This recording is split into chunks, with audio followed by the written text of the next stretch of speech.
Les derniers événements au Togo, marqués par une répression sanglante des manifestants pacifiques les 26, 27 et 28 juin 2025, une violence organisée par le régime de Faure Gnassingbé, ont été évoqués ce mercredi 2 juillet en France lors de l'audition du ministère de l'Europe et des Affaires étrangères, Jean-Noël Barrot en commission sur la situation internationale.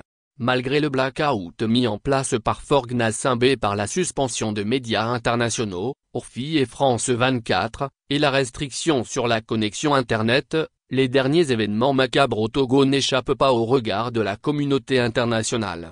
Ainsi ce mercredi 2 juillet 2025, c'est le député Aurélien Taché de la France Insoumise, le FI, dont le parti a déjà dénoncé les faits de torture du régime au pouvoir au Togo à travers un communiqué, qui a interpellé Jean-Noël Barrot, ministre de l'Europe et des Affaires étrangères, sur la situation socio-politique au Togo.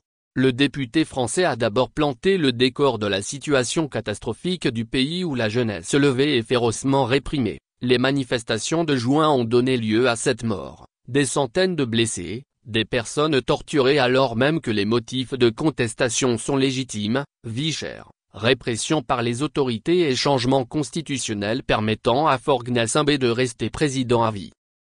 Taché a donc interpellé le premier responsable du Quai d'Orsay sur le silence de la France qui a un partenariat de défense avec le Togo. Est-ce que nos militaires forment les tortionnaires qui sont en train de réprimer la jeunesse togolaise? Est-ce que comme l'Union européenne, la France compte suspendre tout accord de coopération sécuritaire avec les autorités togolaises? La France soutient-elle la création d'une enquête internationale sur les crimes commis pendant les 3 jours de répression? S'interroge-t-il. Prenant la parole, le premier diplomate français a déclaré que la France est bien au parfum de manifestations qui se déroulent au Togo. Le ministre Jean-Noël Barrot a clairement rappelé l'attachement de son pays à la liberté indéfectible de manifestation et à la liberté de la presse.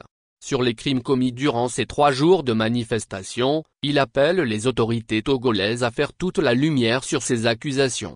Cet échange public entre le Quai d'Orsay et un député de l'Assemblée nationale française révèle à suffisance le gros malaise provoqué par la soif effrénée de Faure Gnassingbé de s'éterniser au pouvoir.